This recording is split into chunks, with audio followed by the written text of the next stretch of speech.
ఆదమీ పార్టీని మనం ఇన్స్పిరేషన్ తీసుకొని సార్ నాయకత్వం దగ్గర పని చేయగలిగితే ఖచ్చితంగా ఒక కొత్త ఒరవడి సృష్టించవచ్చు. ఆమ్ ఆద్మీ పార్టీ లాంటిది మీ నాయకత్వంలో రావాలని మరీ కోరుతున్నాను. దాన్ని మనం సహకరించాలి. ఒక్కసారి యూత్ తగ్గినా లేకున్నారంటే ఎవరు చేయలేరు. ఓకే, వీళ్ళందరూ ఏం చెప్తున్నారంటే నన్ను ఒక పార్టీ ఆమ్ ఆద్మీ పార్టీ లాగా పార్టీ పెట్టమంటున్నారు. మీలాంటి యూత్ అందరినీ ఎంకరేజ్ చేసి మిమ్మల్ని ఎమ్మెల్యే ఎంపీ టికెట్లు ఇమ్మంటున్నారు. దీంట్లో 3 సమస్యలు ఉన్నాయి. మీరు ఇందాకటి నుంచి రాజకీయాల్లో అవినీతి ఉంది, డబ్బులు ఖర్చు పెట్టాలి, డబ్బులతో రాజకీయాలు చేయాలంటున్నారు. నా దగ్గర డబ్బులు ఉన్నాయి, బెంచ్ కారు కూడా ఉంది, కానీ రాజకీయాలు చేసేంత డబ్బులు నా దగ్గర లేవు.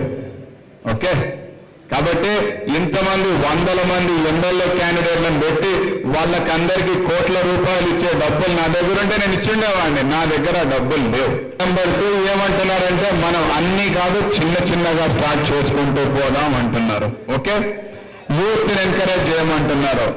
నాకు పార్టీ పెట్టే ఆలోచన లేదు, కానీ ఎప్పుడన్నా మీలాంటి వాళ్ళు ఈ రోజు నేను జనపాలన పెట్టానంటే మీరందరూ వచ్చి పెట్టమని చెప్పారు కాబట్టి పెట్టాను. ఎన్జిఓలందరూ వచ్చి నన్ను పెట్టమని చెప్పారు కాబట్టి పెట్టాను. నేనేదో జనపాలన పెట్టి మిమ్మల్ని పిలవలేదు, వీళ్ళని పిలవలేదు, కులై స్వామిని పిలవలేదు. వాళ్ళందరూ వచ్చి చెప్పారు నన్ను సార్ జనపాలన పెట్టండి, అందుకని జనపాలన పెట్టాను. ఆ పేరు కూడా నేను పెట్టిన పేరు కాదు, వాళ్ళు పెట్టిన పేరు.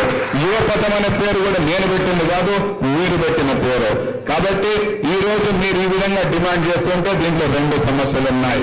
ఆ దేవుడు నిజంగా దయచేసి నాతోటి పార్టీ పెట్టే శక్తి ఇస్తే నేను 50% సీట్స్ యూత్కే ఇస్తా. కానీ నాకు అంత శక్తి లేదు కాబట్టి మీలాంటి వాళ్ళు ఎవరైనా ఇలాంటి వాళ్ళని శివకృష్ణ చౌదరి లాంటి వాడిని ఒక యూత్ ని మచ్చలేని మనిషిని యంగ్స్టర్ ని మీరు నిలబెట్టండి, ఇండిపెండెంట్ గా నిలబెట్టండి. ఎలక్షన్ కమిషన్ ప్రకారం 15 లక్షలే ఖర్చు పెట్టాలా.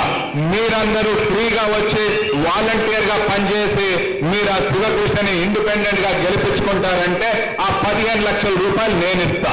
మీరు 15 లక్షల్లో రాజకీయాలు చేయగలుగుతారా? మీకు దమ్ముంటే 15 లక్షల్లో మేము రాజకీయాలు చేయగలుగుతాము, ఒక యూత్ ని నిలబెట్టుకుంటాము, వాడిని గెలిపించుకుంటాము అనే దమ్ము, ధైర్యము, కాన్ఫిడెన్స్, కన్విక్షన్ మీకుంటే మీరు నిలబెట్టండి, ఇండిపెండెంట్ గా నిలబెట్టండి.